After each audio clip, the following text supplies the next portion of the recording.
Bom dia, boa tarde, boa noite, não importa a hora que você estiver assistindo, esse é mais um episódio do podcast Anote Aí. Mais uma vez nós estamos aqui, no Visconde Cafés Especiais, dentro do Museu da Imigração de São Paulo. Se você não conhece o museu, venha conhecer, venha saber um pouco da sua história, das imigrações, das culturas que fizeram parte do Brasil, da nossa cultura, da nossa criação. E é um pouco que a gente vai falar hoje. E venha tomar um café no Visconde, que está dentro do museu, justamente para combinar café e a história da nossa imigração. Agradecer, obviamente, o espaço que foi cedido para a gente gravar aqui esses episódios que nós estamos fazendo aqui. Agradecer o nosso apoiador, patrocinador, o Doce de Leite Prime, o melhor doce de leite do mundo. Se você não conhece, vai conhecer. Né? Utilize aí o código da promoção que está sempre aí no nosso site e que você vai também gostar. E hoje nós vamos falar com uma pessoa especial, que é sócio, dono aqui do Visconde Cafés Especiais, dono do Lazy Park, dono do Seu Basílico, empreendedor do bairro da Moca Belo. Então nós vamos conversar com o Leandro Ferrari, que é o nosso convidado hoje. Mauro, e aí, tá pronto? Muito bom estar com todos vocês. Obrigado, Leandro, por arranjar esse tempo com a gente. Uma honra. Não só o tempo, mas também o espaço. A gente já fez outras gravações aqui, então sensacional você ter arrumado esse espaço para a gente. Legal. Conta um pouco conta a história que você já foi do mundo corporativo, aquele mundo mais careta, tal, mais quadradinho. Tal. Conta a história. E aí hoje, aliás, você falou que quem vier visitar aqui vai tomar café de graça, porque vai ser tudo por tua conta. Pois é. Então, como é que é essa história? Como é que você saiu daquele mundo careta e veio para ser empreendedor, café e outros business que você tem? Conta aí um pouquinho dessa história. Foi assim, obrigado, né, pelo convite, por poder falar um pouquinho da nossa experiência, até como a gente chegou hoje, né? Como todo mundo, né? A gente começou no mundo corporativo. Eu entrei tenho 50 anos, né? Então a nossa história já é um pouco mais longa, né? Então a gente começou como todo mundo, office boy. Eu comecei entregando remédio de bicicleta. Meu primeiro emprego foi na drogaria Eldorado, na Rua da Moca, com a Fernandes Falcão. Tinha uma drogaria lá que chamava Drogaria Eldorado, e eu empinava pipa, aquelas coisas, quando soltava balão, quando podia, né, e tal. E aí eu queria comprar linha, pipa, fazer as folhas de sedas, né, eu sou da época de afiar o bambu, né, para fazer o pipa, né, e não tinha dinheiro. Aí eu fui lá na farmácia e falei, eu tenho uma bicicleta, se vocês quiserem eu faço as entregas para vocês. Não tinha telefone, não tinha nada. E aí surgiu o delivery. Eu acho que foi aí que apareceu o delivery. Ai Belo, saiu Ai Belo. Pois é, acho que começou nessa época, e talvez se eu tivesse patenteado... Foi a Amazon da época, né? Cara, e aí eu comecei a entregar remédio na Moca, de bicicleta, e aí eu ganhava, eu não lembro qual era a moeda da época, e tal, mas ganhava seus 10, 15, e comprava minhas linhas, meus pipos. E isso foi me mostrando, o caminho até onde eu cheguei hoje, né? Aí depois a vida vai te levando, entrei no mundo corporativo, trabalhei 18 anos na Ambiental Expedições, que eu acho que foi a minha maior escola que eu tive. É uma empresa de viagens, lazer, corporativa, estudo do meio junto com escolas, é muito legal. É uma empresa que eu tenho contato até hoje com os donos, eu falo que eles foram... assim, de verdade, meus... Onde eu cheguei hoje, eu devo muito a eles, porque eu aprendi muito com eles. E aí, a gente desenvolvendo esse papo, eu vou contar um pouquinho assim, porque a gente tem que pegar todos esses aprendizados que a gente tem, que meu avô já dizia, tudo é fácil, basta pensar. E eu falava, meu avô falar isso, meu avô tá maluco, como é fácil, é difícil. E hoje eu entendo... meu avô, mês que vem, vai completar, se ele tivesse vivo, 115 anos. Acabei de consultar aqui no museu e é uma história linda, enfim. Mas ele falava assim, tudo é fácil, basta pensar. Então, quando eu era pequenininho, meu avô já me colocava para pensar. Você tem que primeiro pensar e depois executar. Se você primeiro executar, tá tudo errado, né? É mais ou menos por aí. E hoje eu falo assim, eu tenho uma memória dos meus avós muito forte, né? Então eu lembro assim, algumas palavras, algumas frases que meu avô dizia, e eu falava, cara, eu não dava nada para aquilo que ele estava falando para mim naquela época. E hoje vale muito, de verdade. Então é isso. Então eu trabalhei 18 anos, pedi para ser meio que mandado embora, né? Mas qual foi o estupim? Falar assim, pô, já deu para mim aqui. Não é mais isso que eu quero fazer. Cara, eu entrei... Uma boa pergunta, assim. Eu entrei no síndrome... Eu estava com síndrome dos 40 anos, com 38 anos. E aí teve uma época que a CVC é ecoturismo, é uma Ambiental Expedições, é uma empresa que Jalapão, Bonito, Fernando de Noronha, Lençóis Maranhense, o que tem de mais bonito no Brasil, a Ambiental opera. Novos Destinos e tal, Jalapão, eles que começaram a desenvolver Jalapão, enfim. E aí, a gente tinha uma equipe grande e tal, entrou o CVC, as compras online, e isso deu uma caída no movimento. E aí eu ficava pensando, cara, o dia que eles me mandarem embora, eu vou estar perdido, porque eu não procurei emprego, não fiquei em vários empregos lá. E tal. Então isso me preocupava. Eu falava, cara, imagina os caras me mandarem embora, eu com 40 anos, eu estava com 38, eu com 40 anos, isso me coçava. Eu falei, cara, eu preciso me mexer. Porque aí você é mandado embora, quando você é mandado embora de surpresa, você fica parecendo uma barata tonta, você não sabe para onde ir. E eu me preparei para que se eu fosse mandado embora ou fizesse esse acordo para sair e tal, enfim. E foi meio que, quando eu comecei a pensar nisso, meio que andou junto esse desligamento da empresa. Até hoje eu tenho contato com eles e tal, super... eu falo que eles fazem parte da minha família, eles estão dentro do meu coração. E aí teve esse desligamento. E aí entrou a questão da gente construir o Lazy Park, né? Então eu peguei toda a minha rescisão, tudo que eu recebi, vendi meu apartamento, o nosso apartamento, né? Junto com a minha esposa. Ela não separou de você? Cara, foi muito louco. Assim... Eu tinha o Lazy Park.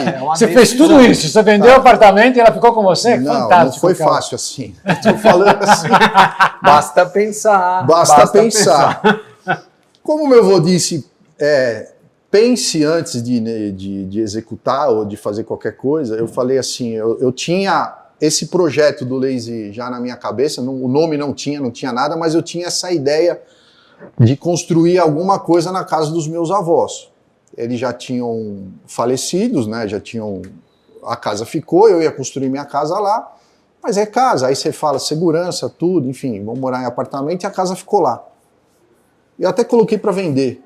E por incrível que pareça, eu não tive nenhuma oferta. Ninguém quis comprar. Numa casa de esquina, na Moca. Eu falo que tem algumas coisas que acontecem porque... tem uma história a ser seguida no universo, eu não sei, cara, é coisa meio até espiritual, talvez.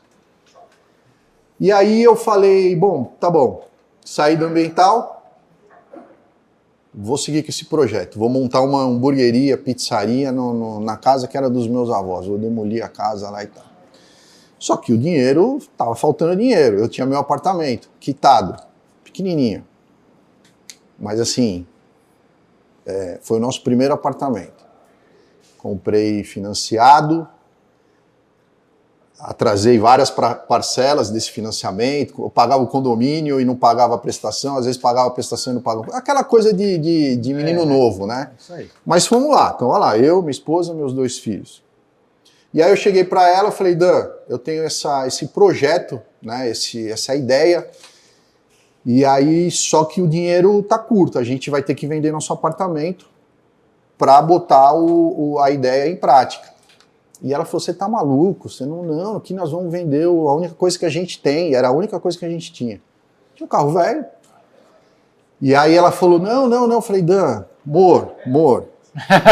amor, tem que ser, porque se não for, não vai dar e tal. Aí, a gente sempre conversou, as ideias, eu sempre compartilhei as ideias junto com ela, tô com ela, enfim, até hoje, eu tenho certeza que eu cheguei aonde eu cheguei porque ela tá do meu lado e ela que sempre me deu muita força nisso, em tudo, nessas loucuras que eu fiz até hoje.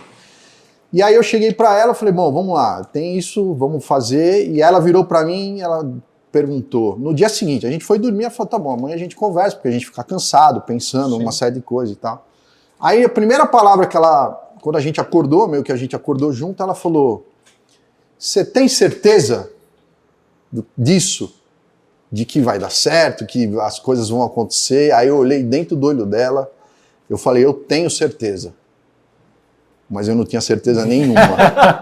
Mas eu tive que, né? Se convencer. Eu falei, eu tenho certeza que vai dar certo. Que vai dar certo e nós vamos fazer essa virada maluca e vai dar tudo certo, confia em mim. Ela falou, então bora lá. Aí eu falei, vamos ver, se é para dar certo, vai começar pelo apartamento. Coloquei nosso apartamento para vender, em 3, 4 dias, o cara já veio comprar o apartamento. E sim, foi muito rápido, cara. E aí, as coisas foram desenrolando, a gente montou o Lazy. E aí aconteceu tudo o que aconteceu até hoje, até onde a gente chegou, foi tudo através do Lazy Park. Então, assim, eu tenho 2 períodos. Um antes do Lazy, do corporativo, viagens, muito responder e-mail, trabalhei muito no aeroporto, embarcava a Copa do Mundo, fiz muita coisa, corrida de Fórmula 1, futebol, cara. E qual é a diferença, Leandro? Vamos até o Lazy, a história do a consolidação do Lazy, que é o primeiro empreendimento seu. Sim. Do quando você fazia e empreendia, mas com o investimento de uma companhia, onde você era membro, parte de uma companhia, de uma corporação. Sim. Né? E depois quando era o seu apartamento que estava ali, era o seu sustento. Qual é a diferença na mente, no coração, nas decisões? Quando Cara, você fala, estou com o sentimento de dono, mas na corporação de outra pessoa, né? Eu sinto-me dono, mas eu estou trabalhando para outra pessoa, recebo salário, dia 15, dia 30 cai na conta. Sim. Né? Agora não, estou fazendo porque é meu, sou eu. E se der errado, a culpa é minha, a responsabilidade é minha. Quando a gente entra nessa... Eu falo que, querendo ou não, tudo que você vai montar ou empreender é uma loucura. Porque você nunca tem a certeza que vai ser certo o que você está fazendo. Dentro desse... A minha vida é meio maluca, assim, né? Quando eu começo a contar, eu começo a lembrar de algumas coisas que você fala, cara, você já fez um pouco de tudo. Eu acho que é isso que me deu a base para a questão do Lazy. Que nem em 1996, meu filho nasceu. Minha esposa estava barriguda. E eu trabalhava de Kombi, fazia entrega, era motoboy, fazia um monte de coisa. E aí eu comecei a vender cachorro-quente em porta de estádio e shows. Então, daquela época, eu já me virava. Então, assim, o que eu ganhava no período da manhã e tarde, não completava o meu salário. Então, eu precisava de algo mais. E eu nunca fui de ficar parado. Então, eu sempre corri atrás. Então, eu vendi cachorro-quente. Eu fui um dos caras que teve a primeira Towner. Lembra da Towner? Uma marca chinesa que fez aquele kit de cachorro-quente atrás. E eu parava com a Towner na Praça Silvio Romero, na Contramão, no estádio do Morumbi, no Pacaembu, nos eventos, e vendia cachorro-quente e dava um bom retorno. E foi aí que eu comecei a perceber que, assim, quando você faz um negócio direitinho e pensado, como meu avô dizia, a tendência a dar certo é muito maior. Porque eu vou vender um cachorro-quente, já volto no que você me perguntou, para falar do Lazy. Quando eu vou vender cachorro-quente, eu e mais 10 caras vendendo cachorro-quente. Então, o que eu preciso fazer para ser diferente daqueles outros 10 que estão vendendo a mesma coisa que eu? Então, eu comecei a pensar nisso. Falei, cara, eu tenho que ser diferente. Se eu for mais um, eu vou ser mais um, brigando com os outros 9. Fiquei curioso, o que seu cachorro-quente tinha de diferente? Pois é um modo de preparar. Porque antes de começar a vender, eu olhei todos. E percebi... Você fez benchmarking. E percebi que quase todos faziam a mesma coisa. O quê? O mesmo hambúrguer, o mesmo modo de preparação. é o tradicional. Então tem o pão. Mas dá para fazer um cachorro-quente diferente? Dá. Aí o que eu pensei? Eu olhava o vinagrete, eu via aquele vinagrete aguado. Aí o que eu fiz? Eu cortava cebolinho, tomate bem fininho, coava ele, quando eu botava no pão, ele estava sequinho. O pão não ficava molhado, o cachorro-quente não desmanchava. O meu purê era um purê que minha avó me ensinou a fazer, que eu sempre gostei de cozinha e tal. E minha avó fazia aquele purê que ela queimava a cebola e o alho no fundo da panela e depois amassava a batata na panela com manteiga. Cara, isso dá um sabor, não é só a batata, sal e acabou. Não é fécula com leite. Pois é, isso. Então, assim, eu fui nessa pegada. Eu falei, cara, se eu for talvez mais artesanal, e hoje tudo é artesanal, hoje virou gourmet artesanal, mas em 96 eu já pensava desse jeito. Eu falei, cara, eu preciso ser mais artesanal. A pessoa, quando comer o meu lanche, o meu dog, ela tem que ver que, cara, tá diferente. Talvez na primeira mordida, ela vai, na segunda, na terceira, ela vai olhar pro lanche e falar, cara, tá diferente. E o nosso cachorro-quente fazia fila, cara. Eu parava em frente à Faculdade Capital, que tinha aqui na Paz de Barros, na hora do intervalo, fazia fila. O meu era... Em meia hora eu praticamente acabava com o meu estoque que eu levava. Era muito legal. Então eu percebi, e depois aí, entre esses, eu já... Motoboy, cachorro-quente, entrei no ambiental, então foi meio que tudo, né, essa junção de coisas que eu estava fazendo para chegar onde eu cheguei, no Lazy. A pergunta que você me fez, sempre vai dar medo. A gente acha que a gente torce sempre para dar certo e a certeza de que vai dar certo ou não é muito relativo, cara.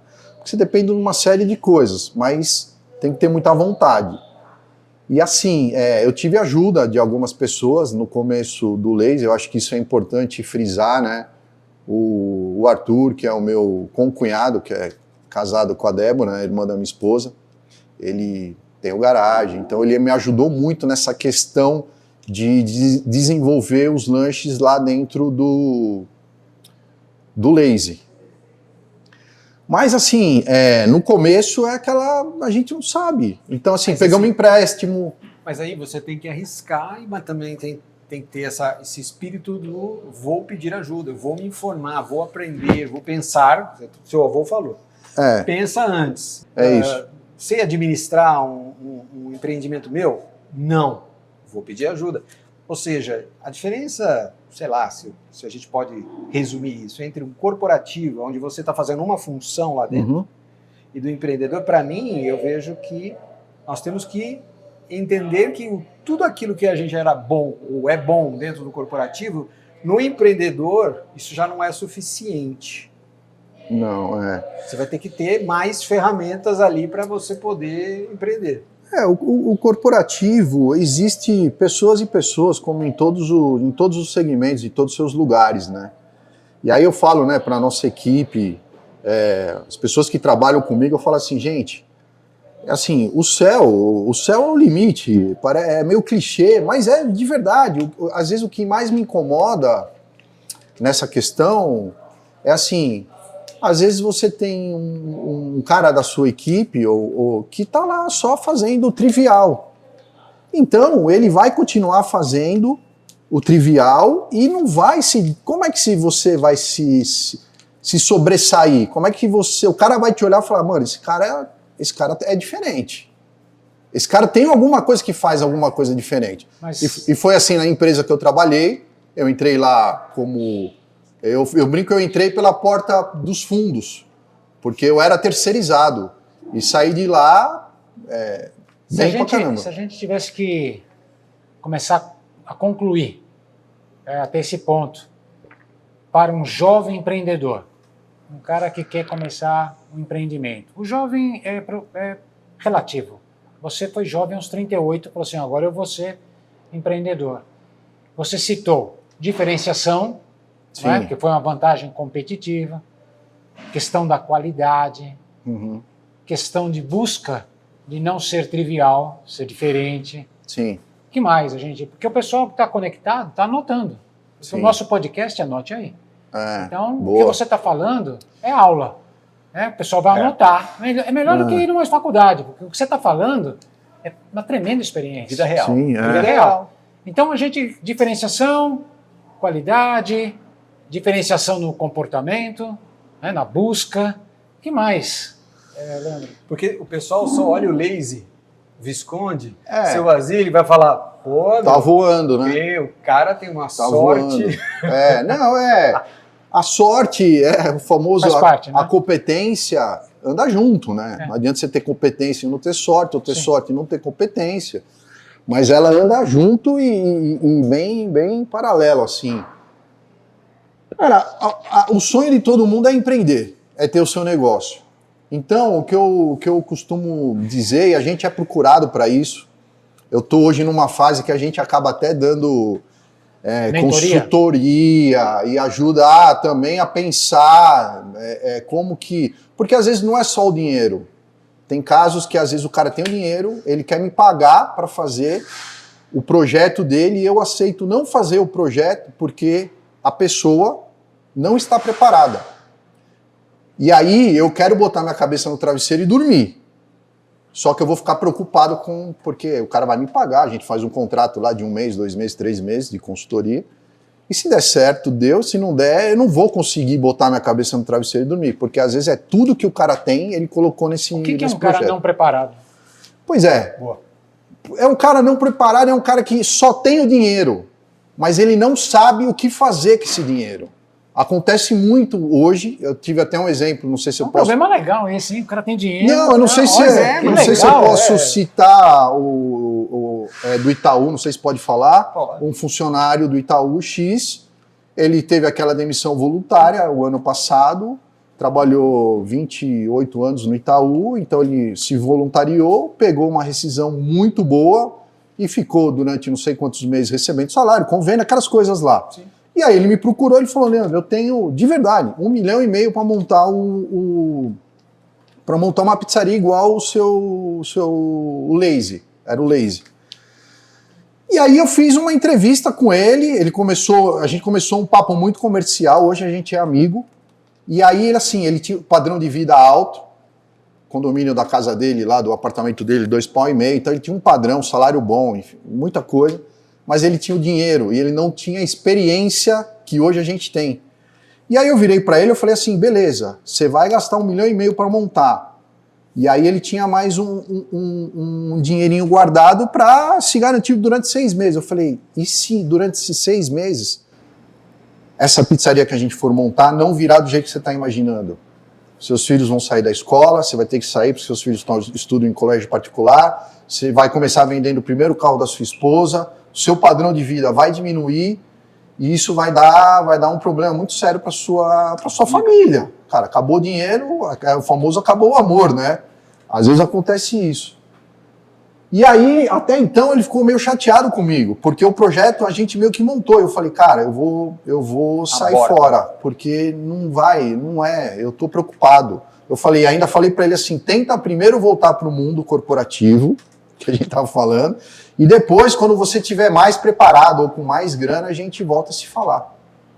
Ele conseguiu voltar, o cara virou um grande amigo meu, ele vai hoje, ele me liga e fala, pô, Leandro, obrigado por isso que você fez comigo. Porque qualquer um aceitaria a grana, oportunidade. Porque eu ia botar a grana no bolso, eu ia passar o que eu sei, só que assim, depende das pessoas. Mas olhando ali, você teve um feeling de empreendedor de falar, vai dar errado. Vai dar certo isso. Mas o que faltou nele como empreendedor? Porque assim, Porque ele é um executivo de sucesso. Você falou. Ele vai ser grande banco, se recolocou. Mas o que faltou para ele como empreendedor? Ele vai servir como um grande exemplo, e é bom isso que a gente vai falar agora, porque assim, quando o cara quer empreender, qualquer lugar que ele veja com uma plaquinha de alugues, ele fala, achei o ponto, é aqui. Não tem ponto melhor que esse. Só que, cara, eu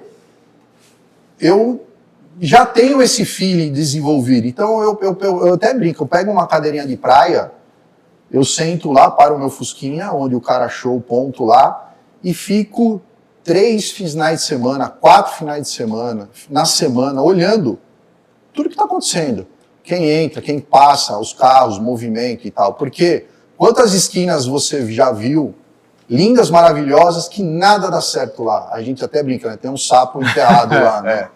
Então, assim, ele achou que aquele ponto era lindo, maravilhoso. Eu já comecei pelo ponto. Falei, ó, não é. Confia em mim que não é. Só que ele estava martelando que era, porque ele sentiu. Eu falei, cara, não é. Eu tenho outros negócios, então a gente já tem eu não vou falar que a gente sabe tudo, a gente tem uma pequena sensibilidade, talvez, um pouco melhor do que esse primeiro empreendimento que esse rapaz ia fazer.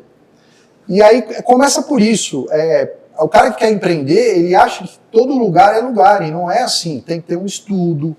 Às vezes é bom você contratar uma empresa que faz uma análise de mercado, você tem que saber quais serão os seus concorrentes naquela região, o bairro, se você conhece o bairro, que nem aqui, eu sou da Moca, eu conheço tudo na Moca. Como é que eu vou empreender num bairro que eu não conheço? Sim. As pessoas que eu não conheço. Hábitos, né? São hábitos diferentes. Então, parece que não, apesar de você estar em São Paulo, na grande São Paulo, que nem a gente tem o Basílico em Perdizes. Cara, o Basílico de Perdizes eu vou te falar que é 100% diferente do Basílico da Moca, em questão de público, de consumo, de uma série de coisas. Uma das nossas perguntas, que a gente sempre estuda e se prepara para conversar, né? Uma das perguntas era essa, como é que você consegue abraçar vários negócios ligeiramente diferentes, com locais diferentes, hábitos de consumo diferentes. Porque você é um cidadão da Moca e você sabe muito bem da Moca, mas você teve que aprender Perdizes. Sim. Teve que fazer um curso de Perdizes. Teve que colocar o banquinho lá na calçada de Perdizes. Conta pra gente essa transição, como é que você se tornou também um especialista em Perdizes, em outros business, como é que você abriu?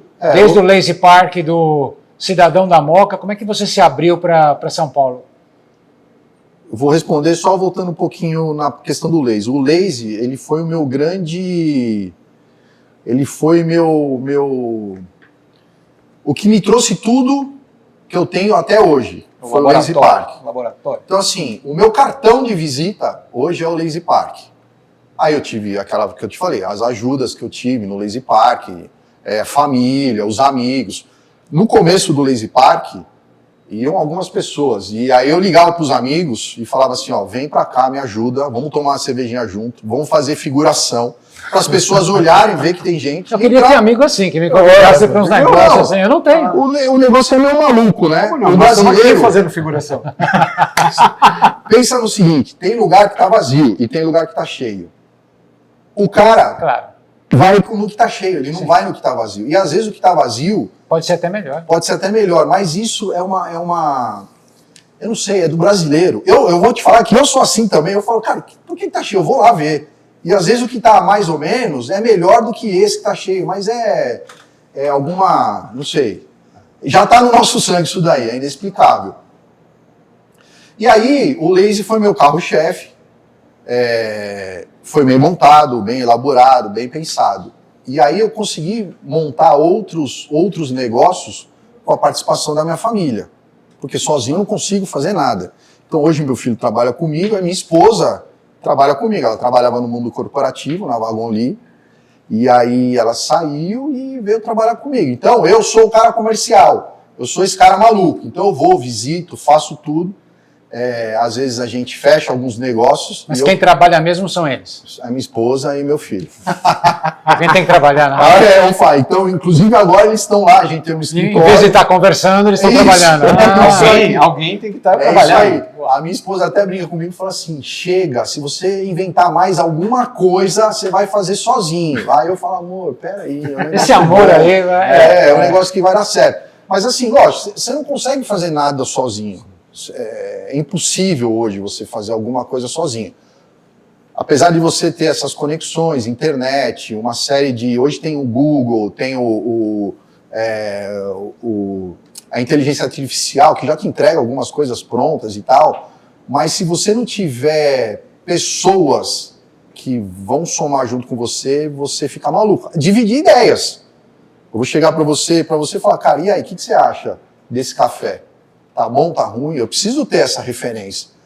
O sistema eletrônico, que é fácil, que ajuda muito, não te dá essa informação, entendeu? Então, por isso que eu acho que a gente começa... E ter uma equipe boa, né? Os negócios dão certo quando você tem uma equipe boa, preparada e treinada. E valorizada. Porque senão, eu tô aqui. Meu filho e minha esposa estão no escritório. Os negócios estão funcionando. Quem está tocando esses negócios? É a nossa equipe. Então a nossa equipe ela tem que estar bem aculturada? Você pode chamar aculturada? Pode ser que sim. Mas assim, seguindo as nossas ideias, os nossos princípios, a forma de trabalhar. Como é que o empreendedor pequeno, que não é uma corporação, porque a gente, às vezes, quem está nos acompanhando, você viu corporativo, fala assim, treinar é aquele negócio, sala de treinamento, treinamentos corporativos e tal, não sei o quê.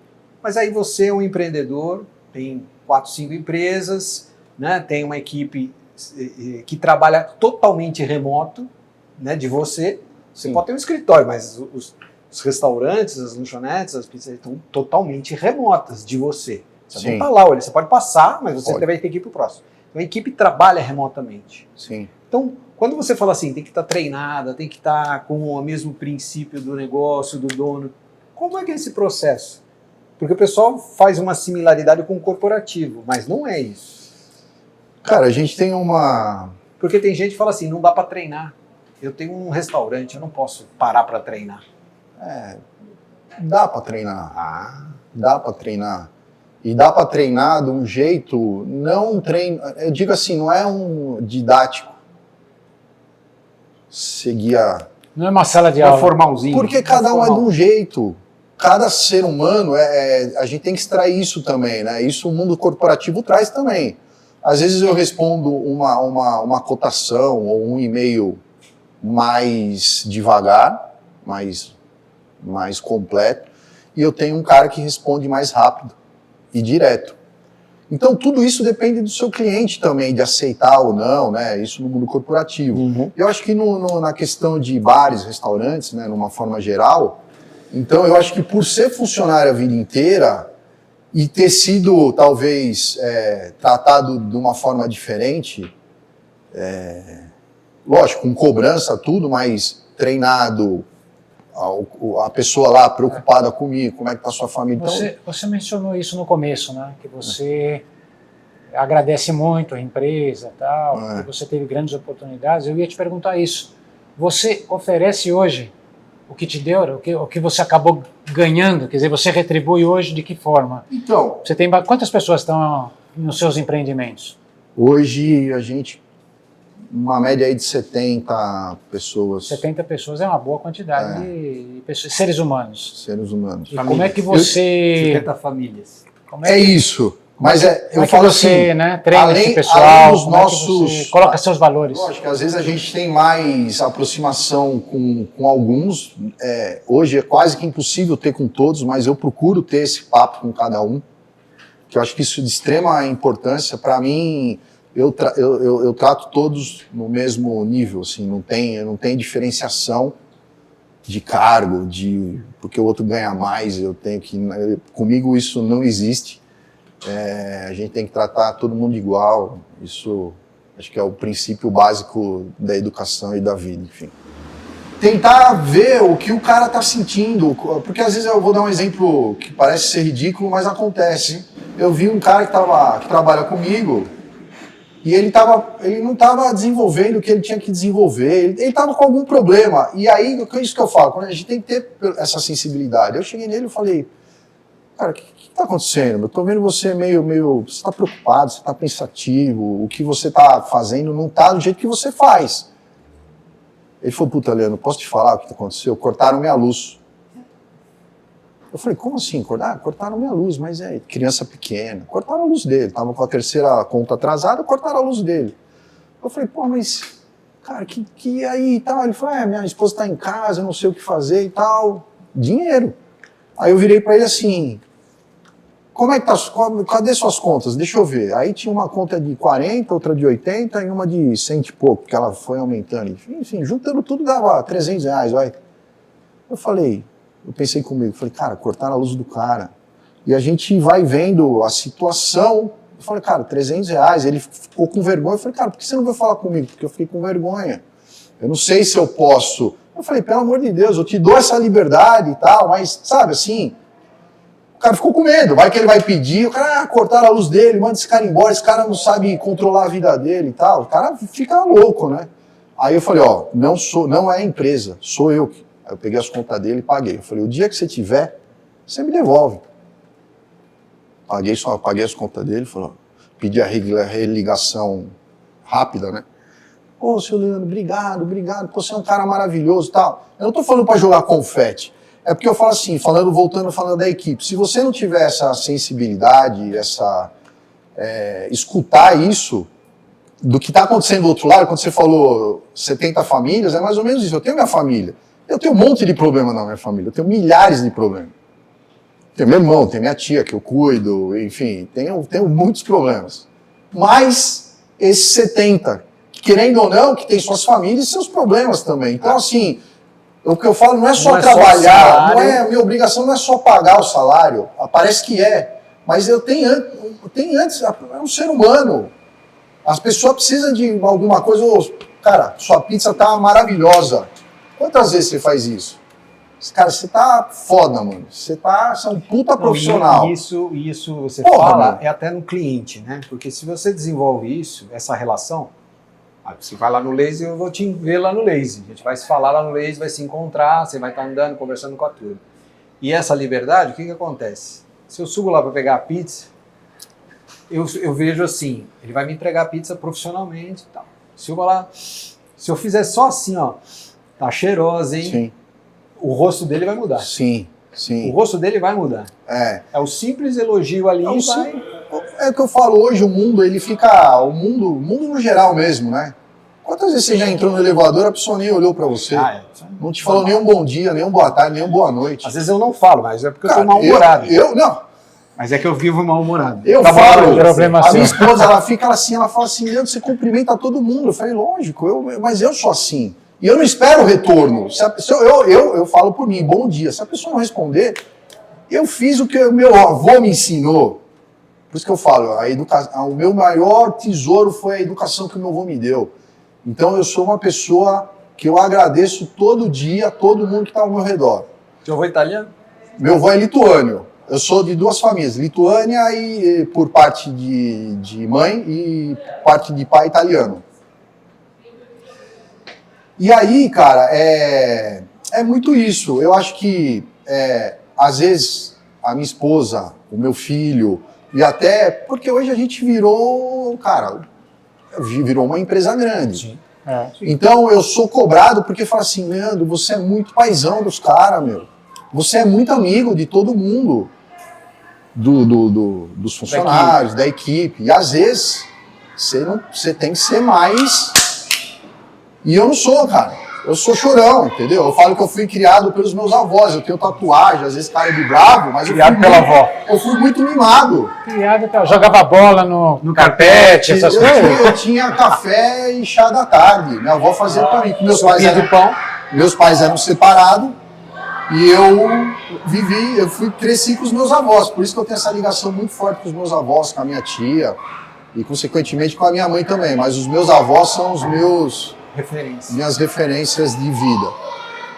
E o futuro? Aonde vai parar as organizações Ferrari, vai? Vamos chamar de organizações Ferrari. É um nome de sucesso na Ferrari. Estou lançando aqui, organização Ferrari. Não sei se eu consegui também, às vezes, falar tudo que tem que falar. Não, nunca dá. O negócio é meio dinâmico assim também, a gente meio que acaba atropelando. É que eu falo, às vezes eu acho que tem que ter vontade, coração. O meu coração está sempre... Parece que eu tiro o meu coração e jogo lá e eu vou atrás sabe assim, tem que ter alma, tem que ter amor, tem que ter arrepio, tem que ter vontade. Cara, eu choro, eu comemoro sozinho. Empreendedor pode ter medo? Deve. Estratégia, né? Deve ter medo. Porque o medo te traz mais segurança, assim, não sei se... Porque assim, eu já lutei jiu-jitsu e tal, você não pode nunca ir muito forte, o cara pode ser menor, mas se o cara tá lá, lado a lado, e tem uma... O cara pode ser menor, mas o cara deve ter alguma coisa estratégica para pegar. Eu que sou 1,90 m. Então assim, você nunca pode ir com muita sede ao pote. Então, você tem que meio dosar, né? Então acho que o medo, ele faz parte e te faz pensar, né? Refletir. Aí a gente volta um pouquinho atrás, porque não adianta só ter o dinheiro, e o cara não tinha medo, ele tinha o dinheiro. Então eu plantei esse medo nele e ele falou, cara, você tinha razão. Exato. Então tem que dosar tudo. Eu vou falar, a gente vai morrer aprendendo. O sábio é aquele que está sempre aprendendo, né? Então assim, antes de dormir eu sempre fico lendo muito sobre... Esses dias hoje é quinta, terça-feira eu vi um podcast do cara do CEO do Girafas. E ele contou a história dele, cara. Eles montaram 15 lojas nos Estados Unidos e depois de 2 anos fecharam todas. E aí ele contou o que aconteceu, cara. E você vê, ponta, é uma série de coisas. Você vê, cara, o Girafas, que é uma potência, os caras faturaram 2 bi aí e tal. Os caras fizeram uma manobra errada. Eu acho interessante essa parte, né? Mostrar como os grandes também erram, né? Os caras têm escritório de pensadores. Exatamente. Como ele tem gente competente, usa todas as técnicas, todas as ferramentas, todo esse blá blá blá que a gente aprende por aí, né? E erra. Sim. Então, eu acho legal esse erro, porque mostra a fragilidade de todos nós, né? Quer dizer, não é só aquele que é pequeno que é frágil, mas às vezes o grande também é frágil. Posso pedir? Tira um cafezinho, aproveitar o duplo. Mas você sabe que o erro, eu errei, eu já errei. E por isso que eu acho que a gente aprende muito com o erro. Eu comecei a fazer... Lembra que eu falei, tudo é um pensamento, você tem que pegar a sua cabeça e botar ela para raciocinar. Eu comecei a fazer jiu-jitsu dos 14 anos, também comecei novo e tal. Então, cara, todo golpe no jiu-jitsu ele é pensado, ele é estrategicamente pensado. O jiu-jitsu é defesa, é respiração, pensamento e concentração. Então, assim, eu já errei. Então, quando eu erro, eu errei e eu tenho anotado tudo lá no meu subconsciente. Eu falo, cara, lembra, em 1996, que eu fiz e errei. Então eu trago isso como bagagem. Então se você perguntar hoje, se eu for montar alguma coisa eu vou errar, posso errar. Mas a margem de erro hoje, minha, é menor. Porque é difícil você falar, não erro mais. É impossível você falar. Você pode não cometer o mesmo erro. Mas os erros que eu cometi, hoje eu não faço mais. Eu não cometo mais. Eu acho que isso faz parte da estratégia também. E quando a gente fecha algum negócio, alguma consultoria, o que eu trago é essa bagagem. Você sabe onde vai o forno de pizza? Você sabe onde vai a fritadeira? Você sabe onde vai a caixa de gordura do seu restaurante? Você sabe onde vai o ponto de gás? Eu sei. Às vezes, uma reforma que você faz errado, você tem que refazer tudo de novo. E aí o seu investimento, ele multiplica. Agora. Ou então, dentro da sua operação, ela fica travada, porque você montou alguma coisa errada dentro da sua operação. O fluxo do processo foi embora. O fluxo do processo foi embora. Que nem assim, eu vou dar um exemplo. Eu não manjo nada de lava rápido. Se um dia eu for montar um lava rápido, eu tenho que pegar um cara que tem a expertise em lava rápido e falar, cara, o que você faz? Como é que você faz? Eu até pago ele. Eu acho que esse ponto é bem legal, porque você falou assim, eu sempre gostei de ver minha avó cozinhar, eu sempre me interessei por comida. E hoje você está no ramo de comida. De comida. Eu sempre gostei da Moca, eu entendo da Moca. E aí você abriu seu negócio na Moca. Quer dizer, a base do sucesso está no conhecimento. Né? Intuitivamente, você caminhou pelo lado seguro. Eu gosto de comida, eu sei cozinhar alguma coisa, eu conheço a Moca. Sim. E só desse ponto em diante, é que você foi para outros lugares, por exemplo. Movimentar, né? Mas você começou pelo seu ponto seguro. Pontos fortes. Pontos fortes. É por isso que eu acho que a gente... aí a gente volta no que eu estava mencionando, é a questão do pensar. O pensar é muito importante. Refletir. Porque quantas vezes eu fui dormir achando que eu estava certo, eu acordei no dia seguinte e falei, cara, aqui eu estava tudo errado. Como é que eu podia ter pensado desse jeito? Você tem que ter essa briga interna com você. Você tem que botar na balança o que é certo e o que é errado e saber ponderar isso daí, porque é que eu falei, já teve negócio que eu falei, cara, é certeiro, é tiro certo. Liguei pro meu filho, liguei pra minha esposa e tal, e elas, tem certeza disso? Você tem certeza disso? Eu fui dormir. Aí durmo pensando, né? É assim que você pensa? Cara, disso, o pessoal tem que anotar também. Eu sou um cara que eu vou dormir, minha esposa fala que eu sou maluco, eu devo ser mesmo maluco. Se ela fala, ela tem razão. Eu vou dormir 2, 3 horas da manhã, 6 horas da manhã eu tô acordado. Eu durmo muito pouco, tomo 500 café por dia. Viu, Kelly? Não sou só eu. Eu tenho que deixar registrado aqui, viu? Cara, você tem que ter um pensamento crítico, sadio e meio... Porque senão você fica maluco. Aí você traz as experiências que você trouxe, você põe tudo no liquidificador que você tem aqui dentro, bate tudo. E o que você falou, você tem toda a razão. Minha avó, minha mãe, me ensinaram a fazer o feijão. Na época não tinha telefone. Gente, a gente tá... A gente viu o celular nascer. É pré-Grambel. Eu peguei o telefone fixo, aquele de Você pegou a fila da Telesp para pegar a carta do telefone para investimento? Pegava.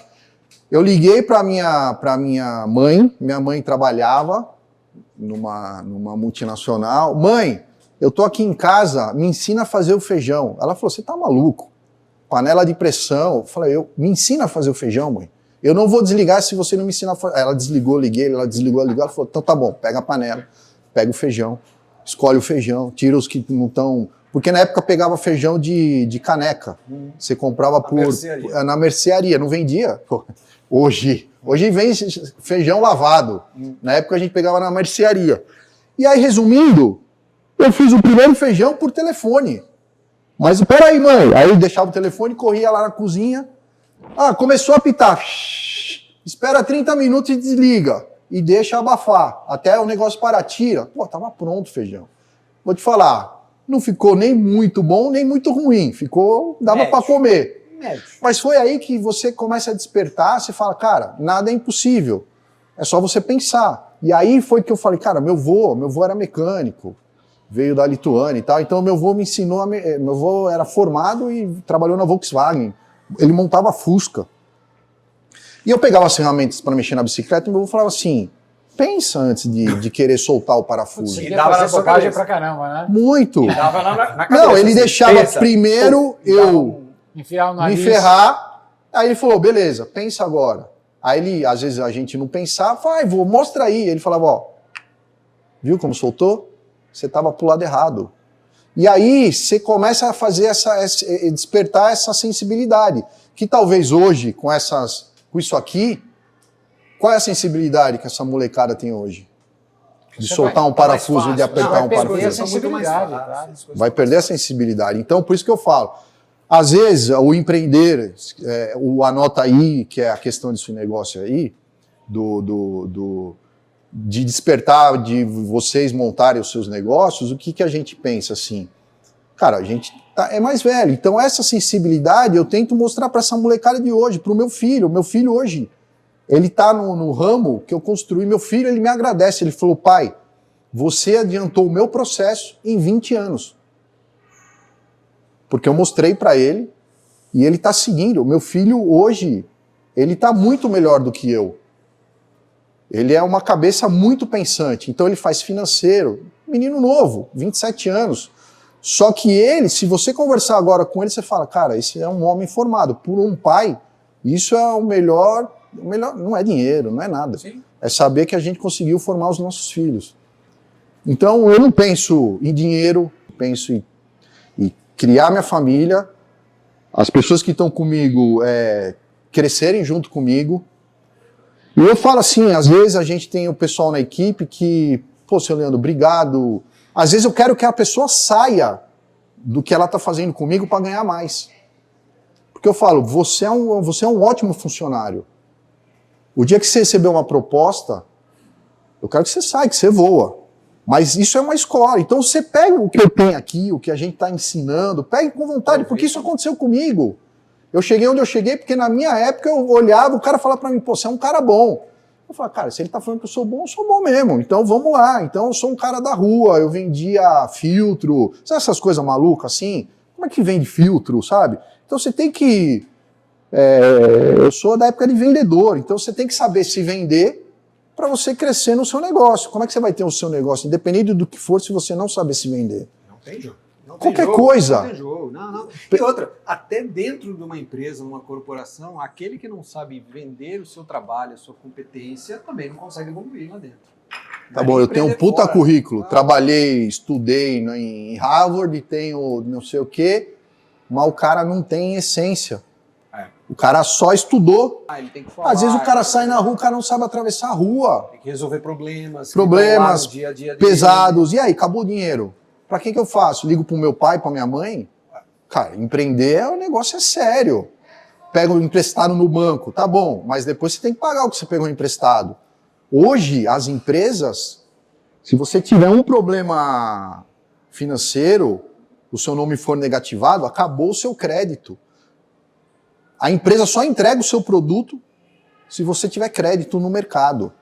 E aí você não paga o produto, então você não tem produto para vender. Aí, sabe, assim, vira uma bola de neve. Por isso que eu acho que, assim, que você tem que ter a questão financeira, ela é extremamente importante, mas tem tudo essas outras situações na questão de empreender. Quem não quer empreender? Fala, eu tenho meu negócio. Eu sou empresário. Então, assim... CEO. CEO de MEI. Mas então,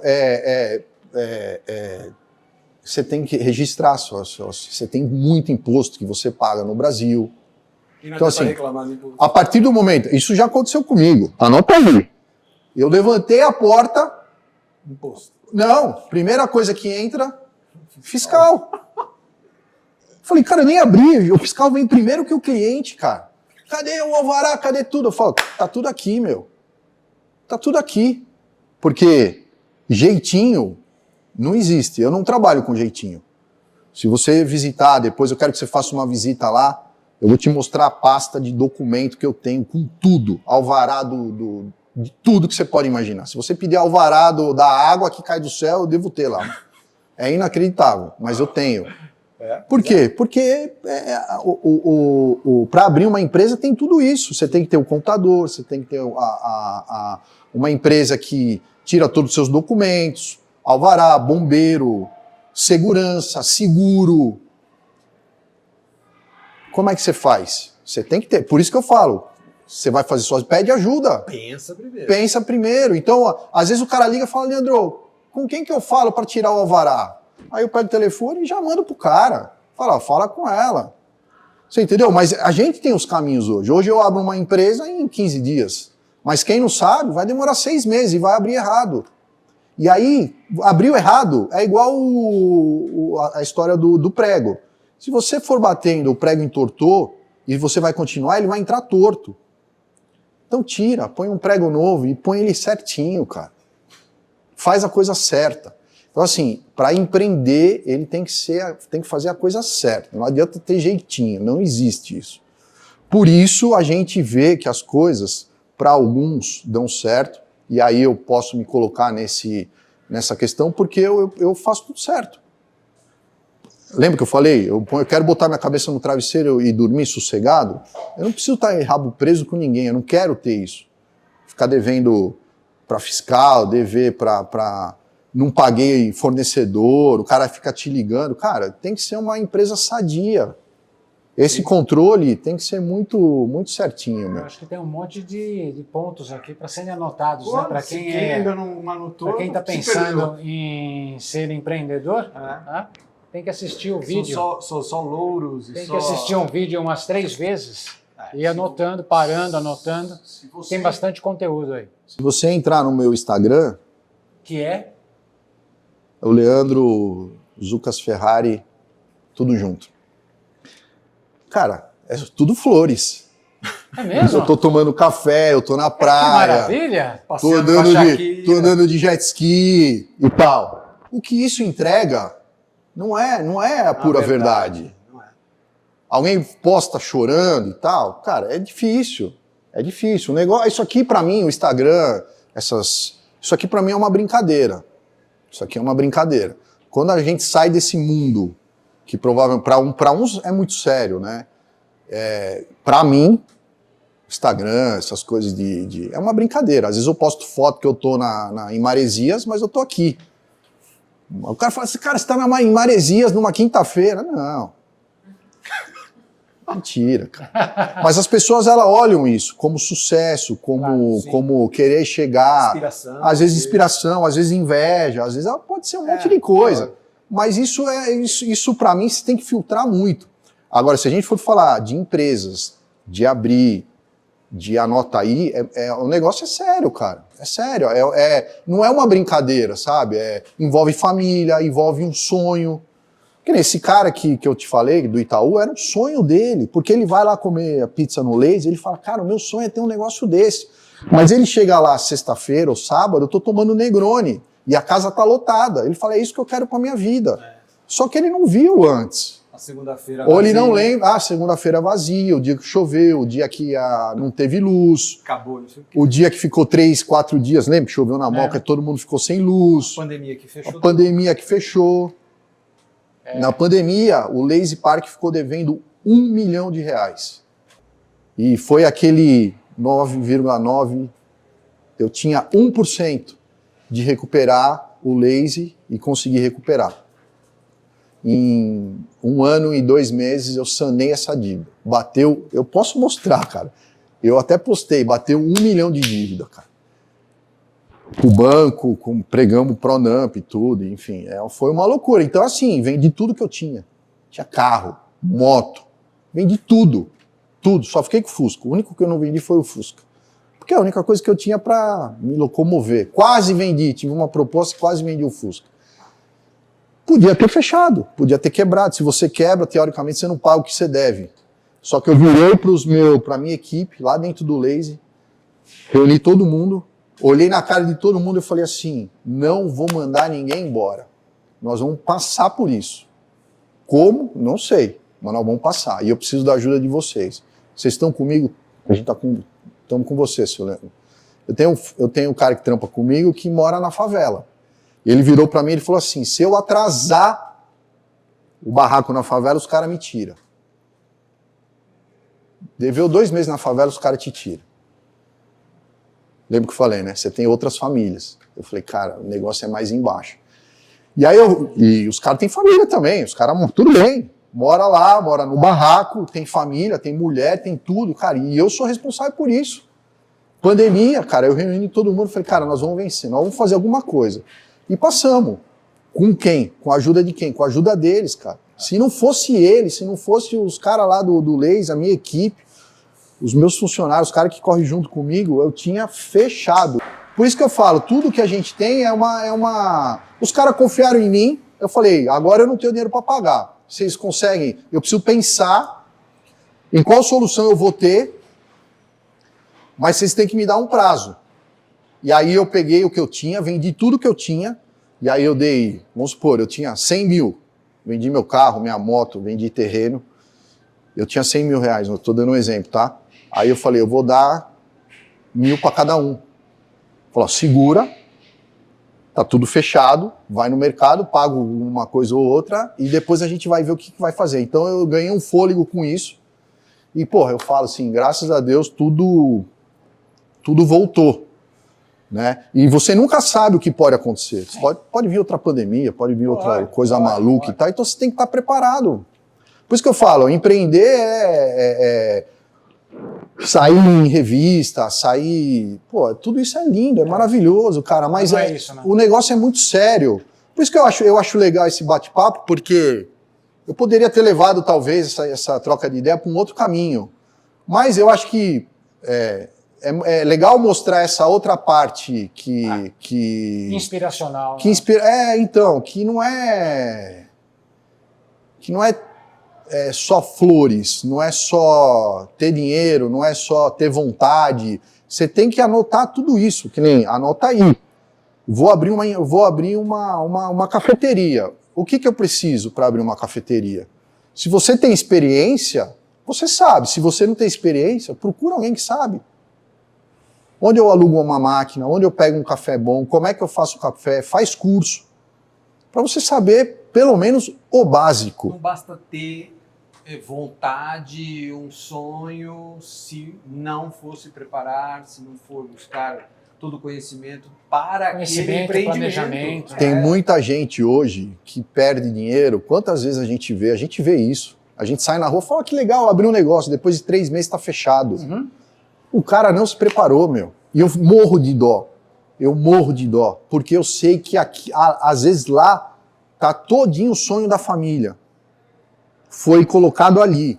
E deu errado, cara. E acabou. Não, e não é só comércio, hein? Comércio, serviços, Tudo. Indústrias, distribuidoras, mercadinhos. Tudo. Você já, puxa, vou fazer porque isso aqui vai dar dinheiro.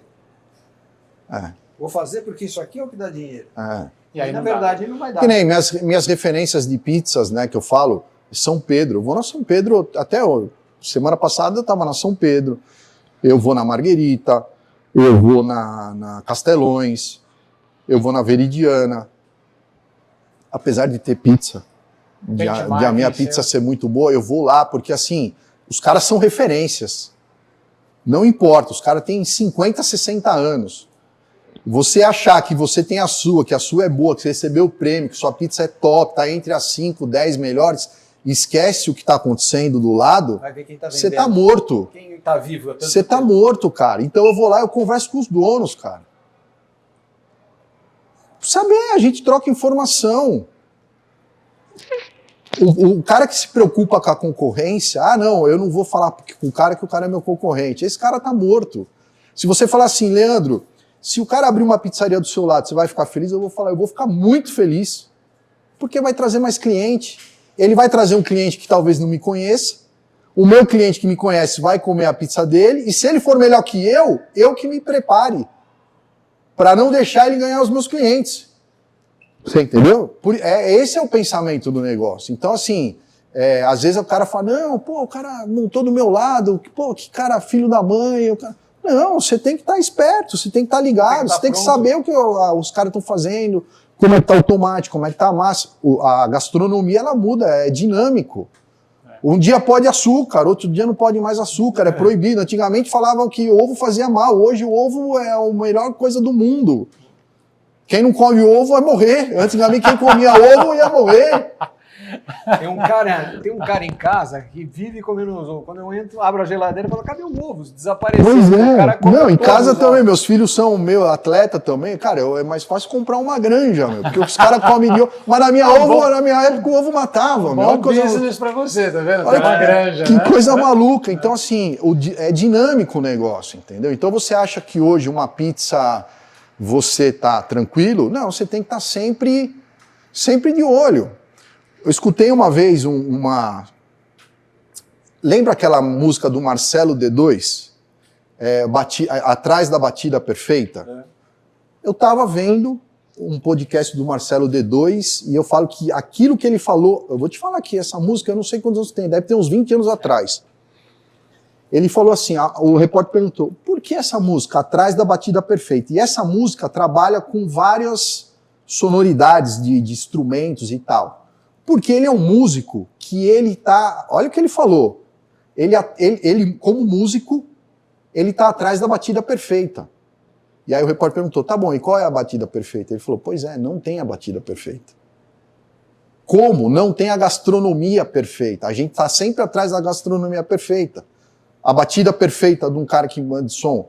Eu gosto de bateria, guitarra e tal. O cara não, o cara prefere outro tipo de batida.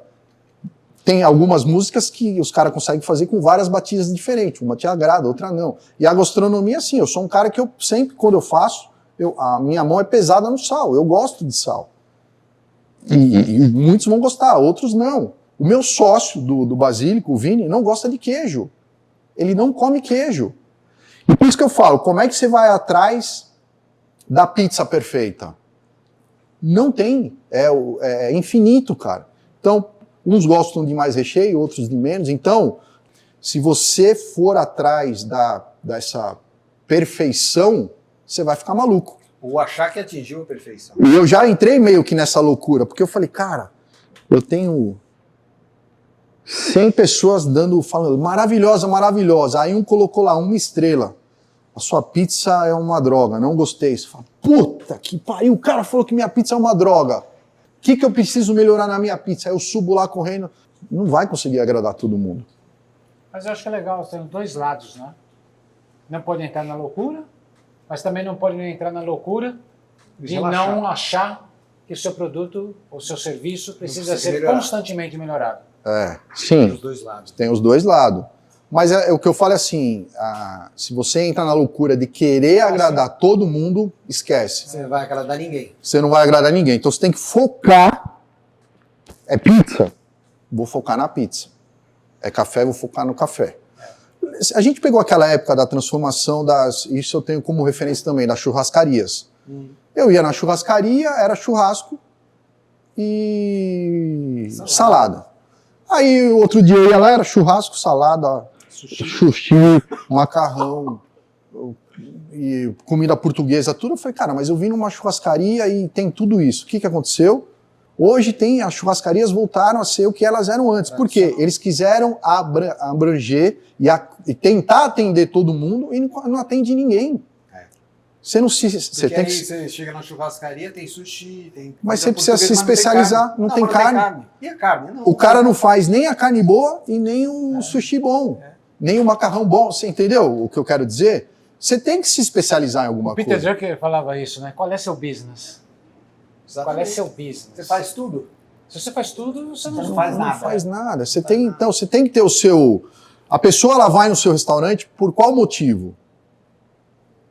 Você tem que ter um chamariz. Lembra como a gente falou no começo lá? Qual é o seu mote de venda? Você lembra lá, você vai no Basílico porque o Basílico tem uma pizza boa, um sabor bom que você gostou. O resto que tem em volta é consequência dessa primeira que você fez. E aí você vai ver se você põe mais coisas no cardápio, ou tira, ou coloca, mas você tem que ter um chamariz. Uma cafeteria. Se você não tiver um café bom, esquece. Você não vai vender coxinha, empadinha, você não vai vender nada se você não tiver um café bom. Eu tenho um expresso tradicional e eu tenho outros cafés, que aí o cara vai escolher. O cara o café é bom. Aí ele começa a olhar, cara, é natural isso.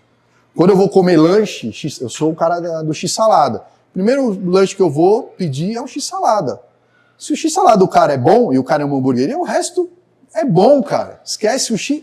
Se tá o chefe dele, que é o X-salada, já tá bom, o resto o cara tira de letra, entendeu? Então é começar pelo primeiro produto. E depois disso, você vai destrinchando, entendeu? Legal. Eu acho que tem muita coisa aqui. Muito obrigado pelo seu tempo. Seu Leandro. E aí? Qual é o futuro, Leandro? Você me perguntou, cara. A gente foi lá e deu a volta no mundo, né? Eu sempre vou achar que o futuro é bom, a gente sempre tem que pensar lá na frente, e a gente está com o Basílico agora, daqui uns 4 meses, abrindo em Orlando, e também a gente está já com o projeto do Basílico em Portugal. E é isso, cara, loucura. Minha mulher fala... Internacionalização. Para com isso. Como é que a gente vai fazer? Não, a gente pega o avião, vai, volta... É o que eu falo, hoje o sistema, o celular, ele te ajuda muito, porque você tem meio que tudo na palma da mão, né? Então, eu acesso uma câmera e eu consigo ver o que está acontecendo nas casas, em todos os lugares. A conexão é muito rápida, né? Qualquer coisa que aconteça, né? Então, você tem que saber usar essas ferramentas também para seu favor, lógico. Mas o futuro, cara, se você trabalhar direitinho, ter as suas obrigações. Eu acho que toda vez que você for montar um negócio, a sua família tem que participar. Antes de você sacramentar, a gente brinca ainda de dar o cheque, né? Hoje não é mais cheque, né? De assinar o cheque, faz o Pix, né? Converse com a sua família, sente. Se toda a sua família estiver de acordo, você segue com o seu projeto. Se não, tem que estar todo mundo certo. Primeiro, resolva em casa. Para depois... Depois, vem conversar com a gente que a gente desenrola.